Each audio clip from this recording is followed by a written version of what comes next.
Can you imagine world cuisine without the chili pepper? On today's menu,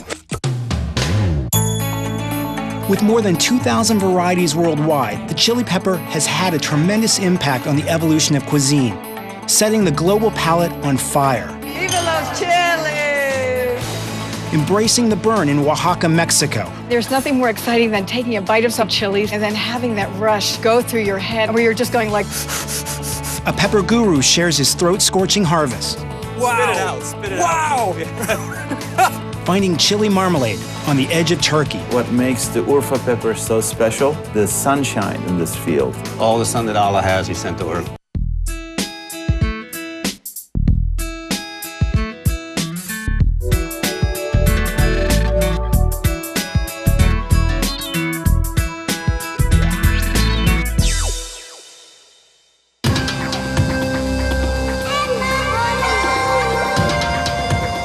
Burning our eyes, stinging our fingers, and scorching our throats, chili peppers have been around since the Stone Age.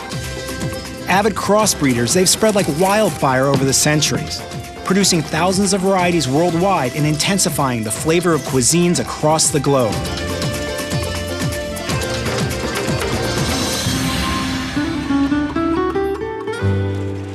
Chilies are actually native to Mexico. When the Spanish came, they took them back to the other countries, to India. The Spanish wrote in these books called the Florentine Codices about how the local people ate things with fire in their mouth. I'm Susana Trilling, and I'm here in Oaxaca, Mexico. Hola, buenos dias. Today, we're going to dedicate ourselves to buying chilies and making a fabulous dish, chilies en nogada. It's made with chili poblano, stuffed with chicken, apples, peaches, pears, pine nuts, raisins, almonds. My favorite. Like corn and potatoes, the chili pepper is one of the oldest domesticated foods of the New World. Eaten as a staple or ground into spice, chilies have played an important role in cuisine since the time of the Incas and remain a favorite of Oaxacan cooking. September is a great month in Mexico because everybody celebrates the Mes de Patria, or the Patriotic Month. People buy flags and put them in front of their houses. They buy funny little things for their cars, and everybody eats special dishes at this time of year. The Mercado de Abastos is this incredible market in Oaxaca. It's huge. It's maybe like 3 football fields long. You can get fruit that somebody picked from their rancho that morning. You can get a wedding dress, a jackhammer, or you can get anything that you need for day-to-day life in Mexico. People eat chilies every day here in Oaxaca. They're used for major sauces like the moles. They'll always have a salsa or pickled chilies called escabeche, or sometimes people will just roast the chilies, peel them, and just eat them. There's so many varieties of both fresh and dried chilies here. Mira, some chile de agua como media verde, media rojo. Some are fruity, some are hot, some are sweet, kind of the raisins of the chili family. These chilies are called pasilla oaxaqueño. They come from a cloud forest, so they can't dry the chilies in the air and the sun, so they smoke them under adobe huts with special wood, so it gives it a unique flavor. When they're this size, they're used for chili rellenos. You toast them, soak them, cut them open and fill them with cheese or with picadillo. And then this size is smaller. This is used for pickling with apple vinegar and lots of spices, garlic and clove, allspice, cinnamon, black pepper. And then the smaller size is used to make the most quintessential salsa of Oaxaca with the chili pasilla, with tomatillas and garlic. They're delicious. People love these. I go to my favorite chili vendor. His name is Eliseo Ramirez. Hola, Eliseo. ¿Qué pasó, Susi? ¿Cómo estás? And he's got all kinds of dried chilies from all over the Republic of Mexico. He also has a huge section of chilies only found in Oaxaca. This is chiltepe. Comes from an area near Huautla de Jimenez. It's a really fruity tasting chili, very hot. You fry this one up with whole cloves of garlic and then grind it all in the molcajete to make kind of a mole paste with oil. One of the most important chili is chihuahua negro. A lot of people use it in mole negro or in chichilo, which is what I call the 7th mole. And then this is chili costeña. This comes from the coast, from the Mixteca. And this brings a nice hot flavor to chili diablo. These are the chili poblanos that we're going to use for the chilies in nogada. It's a fresh, large, green chili from Puebla. We're going to roast them, peel them, and then stuff them with a variety of fruits that are in their perfect time of season in Puebla. Gracias. Adios. Later, Susana prepares Mexico's most patriotic dish, chilies en nogada. Delicioso. Viva Mexico. Viva Mexico. But first, if you really look at cuisines that focus on chilies, most of those cuisines come from hot places. They come from Mexico, they come from Southeast Asia, they come from India. And those chilies actually have a function in the food. They are designed to cool you off. So you eat the hot chili and you sweat, and then a breeze blows by, and you're much cooler than you were before you ate the chili. In this country, we're just starting to really understand that chili can add an amazing amount of flavor. It's not just about heat. It's about the floralness of a habanero or depth of poblano. And we're starting to put them into American food now in ways that have never been used before. My name is Ian Knauer. I am one of the food editors at Gourmet Magazine. Right now, we are at Tim Stark's farm in Lenhartsville, Pennsylvania. You came at the peak of the chili harvest, so we got tons and tons of chilies. I think what makes Tim's peppers special is the fact that he has so many from all over the world growing in one small plot on his farm. Tim Stark is a cult figure amongst chili heads, and a walk through his fields is like a round-the-world pepper tour. In fact, he spent years collecting seeds from far-flung places like China, India, and Africa. Tim's even perfected the art of crossbreeding to create his own signature pepper, the Eckerton. Getting an unlikely start by growing tomato seedlings in his Brooklyn apartment, Tim now obsessively farms a whole variety of produce.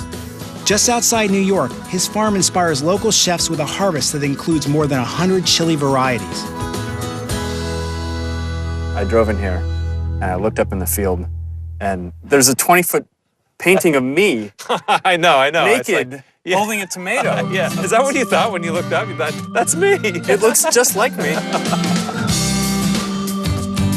How many different chilies do you have? It's always around 100. I'd lost count. The three hottest we have are chocolate habanero, bucciolocchio, and fatali. Is that what these are? Yep.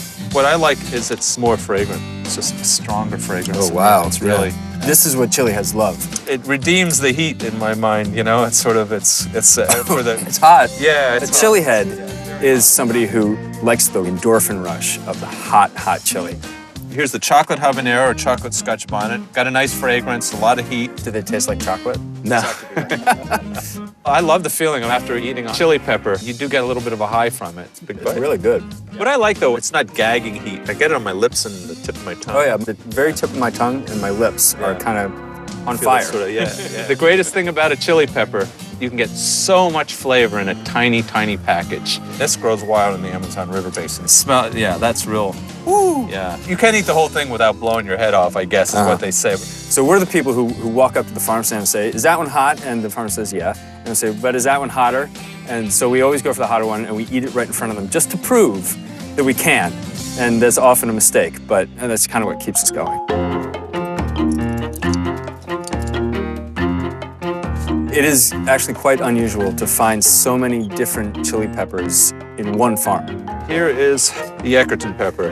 And what happens is they cross-pollinate. When they cross with other peppers, you kind of have a unique pepper. This is the one that I spent 7 or 8 years crossing to get the right thing. For instance, if you decided you really like this pepper, These are delicious. yeah, Yeah. and you want to establish your own variety of pepper, you'd have to probably pick, 3 or 4 of these, save all the seeds to them, and plant them next year, sequester them from any other pepper so they couldn't cross. And it would probably take about 7 years of constantly saving the seed to that and making sure it cannot cross with anything else.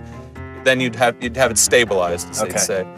This is the movie star pepper of the moment right now. It's called bucciolocchio. They found it in Northeast India. Is it the kind of thing that I can just take a bite out of and see what happens? Oh yeah, no, I wouldn't. You wouldn't recommend that? Well, you know what? The worst of the heat is up where the seeds are and up towards the stem. The tail is not that hot. If you go up, That's not overwhelming on the tail. Yeah, it's not hot. So you keep going. Yeah, if you get up here, you gotta what? Oh, watch. Wow. Spit it out. Spit it out. Wow. You took one heck of a bite out of that. You okay? Yeah, I can't. okay. I'm like, I lost. He won. He's hands down winner of the hot pepper nose eating is already contest. running. Yeah. That's amazing.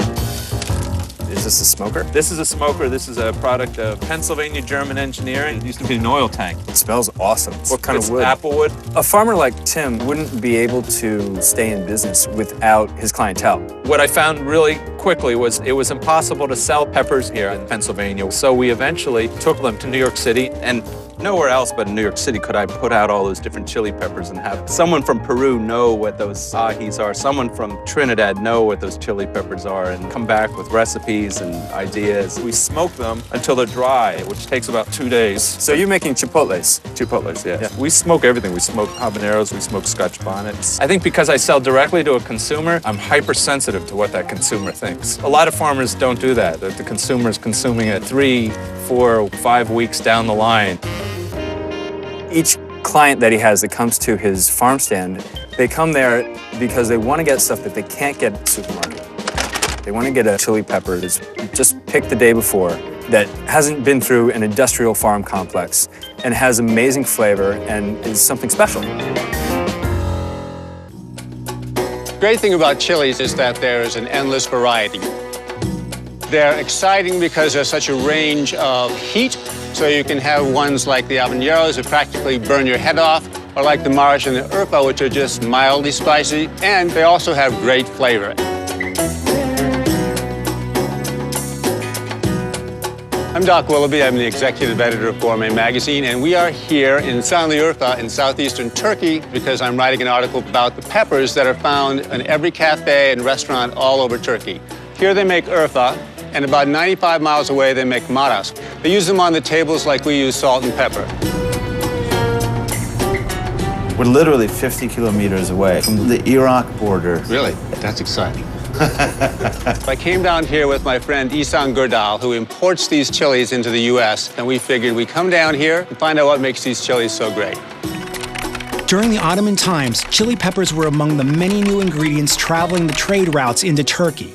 It wasn't long before the Turks were developing their own varieties like Urfa and Maraş, changing the flavor of Turkish cuisine forever.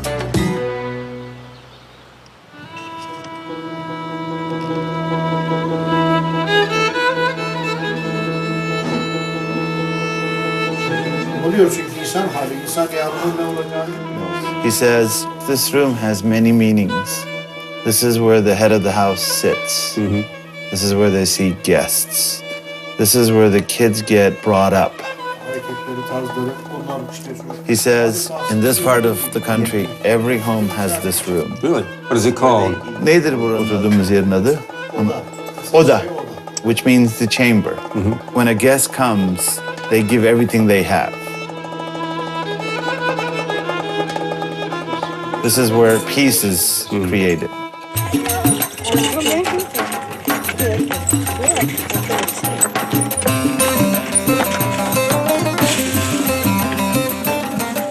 The ones that look like bell peppers, like the big ones, are Urfa. The skinny, long ones are Maraş. He's a beautiful green one. So you're seeing all the different colors. It starts green, it goes green to orange tints, and it eventually gets this really dark red. You can see this one, he says, that's a great example of a perfect Urfa pepper. What makes the Urfa pepper so special, it actually has sugar content to it. And Why I is think that? he associates that to the sunshine in this field. He's telling me that this is the sunniest spot in Turkey. What was that saying? All the Allah's sun comes to Urfa. All the sun that Allah has, he sent to Urfa. He sends it to Urfa, right?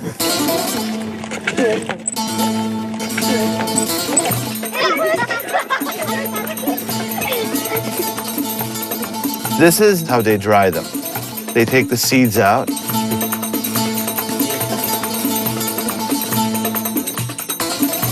This tarmac right here is actually picked yesterday. This is starting its drying process. The one next to us right here, it's been here 7 days. It's almost ready. He thinks it needs 2 more days. You can see the color difference really striking over here. You see how the wetter one, it's soft. And here's the dry one. The minute I touch it, it's breaking apart. We also discovered a new product, which is only made here, it's not shipped anywhere, which they call pepper marmalade. In the morning, he cuts a piece of bread, he puts the salsa on top of it, a thin layer of it, and he grinds a little bit of the hazelnuts and walnuts on top of it. That sounds good. This is the pepper itself. They take it fresh, they don't dry it, and don't roast it, which is very unusual. They grind it up, they use meat grinders so that it separates out all the seeds and stems. Then they take that and they dry it on the roof. They keep stirring it throughout the day. They're basically concentrating it and drying it, and they will slowly add salt to it. After 4 or 5 days, this will darken with the sun and thicken. They will add extra virgin olive oil to it, and it's ready to be eaten, exactly. Torbalarınız da çok güzel. It tastes like Marash peppers totally intensified, but not too hot. It's very sweet, but here comes the heat a little bit. It has some heat to it. Definitely, But it has that kind of fermented richness that you get from Marash. That's good. It's really a great product, and it's not known anywhere but here.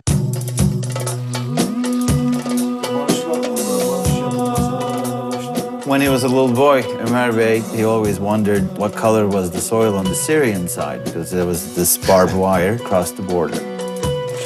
Since he works with the soil, what we call tarla, he said, Syria must be very different. So one day, eventually, his teacher took the whole class to Syria on a field trip. Then he realized that, God, the fields look the same, the animals are the same, the grass is the same. Even people, he said, there's no difference. So he realized that we're all the same. You are Turkish? Am I Turkish? Ah, good.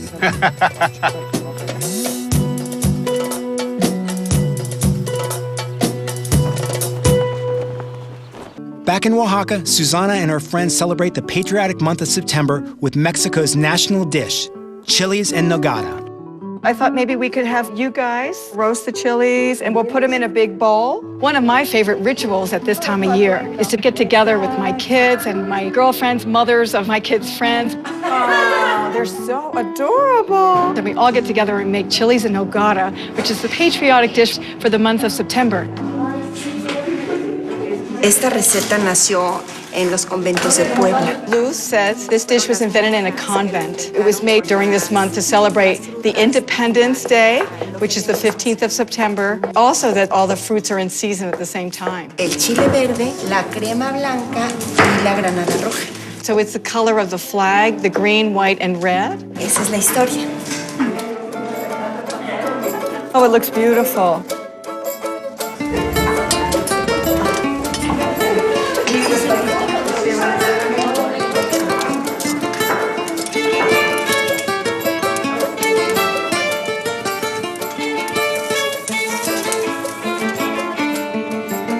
The steam helps the skin to loosen up.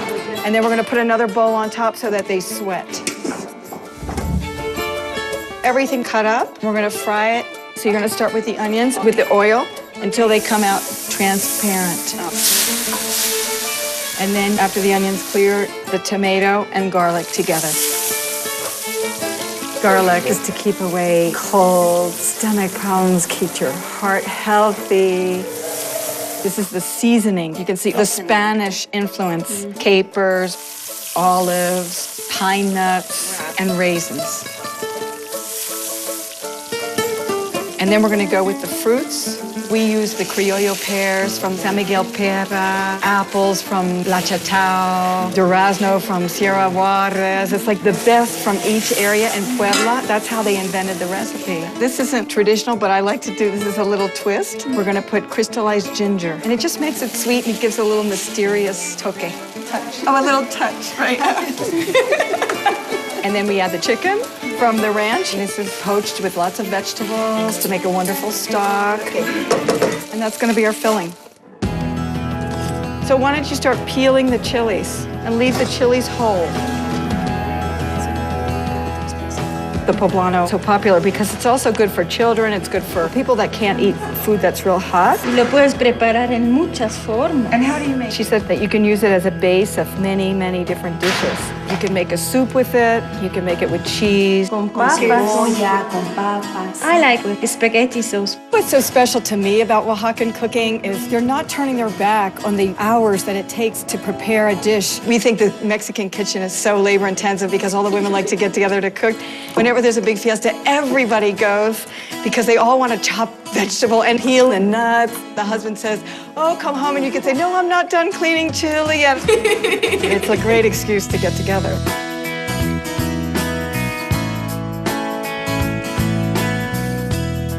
And then the nogada is a white sauce that has almonds and walnuts. And I put a little bit of sherry in there as a little twist. And we're gonna make a special sauce with pomegranate syrup and chocolate to go on top.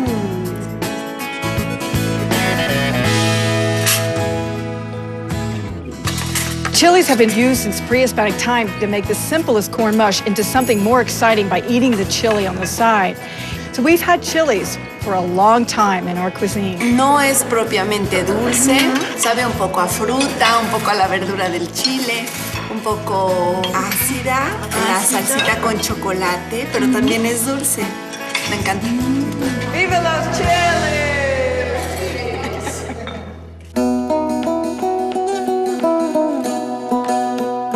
Chili peppers add a unique dimension to food. They have almost a mystery to them. There's something special about that dish when you taste it. And you can't necessarily put your finger on the fact that it's the chili pepper, but it takes it to another level. Chilies are excellent flavorers. You add just a little bit to a dish and it really changes the character of the dish with no work on your part. It gives spice to the food, it gives spice to life, and there's nothing more exciting than taking a bite of something and then having that rush go through your head and coming out your ears where you're just going like, waiting for that rush to pass. But that's the thing that makes eating chilies exciting.